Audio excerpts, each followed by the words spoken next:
Oh my God, Ronaldo அவருடைய career வந்து இப்படி முடியும் அப்படின்னு நம்ம நினைச்சே இருக்க மாட்டோம். யாருமே எதிர்பார்க்காத ஒரு நம்ம ரொனால்டோட இந்த மேட்ச் வந்து இந்த கெரியர்ல அவருடைய career last match world cup Spain கூட விளையாடுறாங்க. அவங்க தோத்தவொன்னு யாராலுமே ஜீர்ணிச்சுக்கவே முடியல. நம்ம லைஃப்ல வந்து அப்ஸ் அண்ட் டவுன்ஸ் நிறைய இருக்கும். ஆனா நம்ம எண்டுல வந்து கஷ்டப்படுறோம். இவ்வளவு காலம் நம்ம கஷ்டப்படுறது வந்து கடைசியில நம்ம எண்டு வந்து பாசிட்டிவா இருக்கணும், நல்ல விதமா இருந்தணும் அப்படின்னு தான் நம்ம நினைப்போம். சோ லைஃபே இப்படின்னா அந்த ஒரு கெரியர்ன்றது எவ்வளவு பெரிய விஷயம் இல்லையா?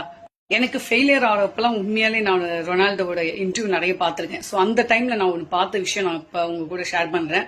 அவங்க பையன் வந்து ஜெட்டு கேட்டார் ஒரு வாட்டி. அப்போ இவர் வந்து சொல்லியிருக்காரு, உனக்கு ஜெட்டு தனியா எப்படிப்பா கேட்கிற அப்படின்னு கேட்டதுக்கு அவங்க பையனுடைய ஃப்ரெண்ட்ஸ் தான் சொன்னாங்களா, நீ இவ்வளவு ரிச்சா இருக்க, உனக்குன்னு ஒரு ஜெட்டு கூட இல்லையா அப்படின்னு சொல்லிட்டு, சரி வா அப்படின்னு சொல்லிட்டு அவருடைய வாழ்ந்த வரலாறு சொன்னாரு. என்னன்னா, இந்த மாதிரி எனக்கு லக்ஸரி லைஃப்லாம் கிடையாது, நான் உன்ன மாதிரி வயசுல இருக்கிறப்ப இந்த வீட்டுல ஓட்டு வீட்டுல தான் இருந்தேன், இந்த மாதிரி ரோட்லலாம் நான் வளர்ந்துருக்கேன், இந்த ரோட்ல நான் கிளீன் பண்ணிருக்கேன் அப்படின்னு சொல்லியிருந்தாராம். அப்ப வந்து அந்த பையன் சொன்னாரு, அப்ப எப்படி இவ்வளவு தூரம் நீங்க வளர்ந்தீங்க அப்படின்னு கேட்டதுக்கு அதுக்கு மெயின் 3 ரீசன். ஒன்னு வந்து ஹார்ட் ஒர்க், ஒன்னு வந்து அப்புறம் டிசிப்ளின், அதுக்கப்புறம் வந்து ஹியூமினிட்டி.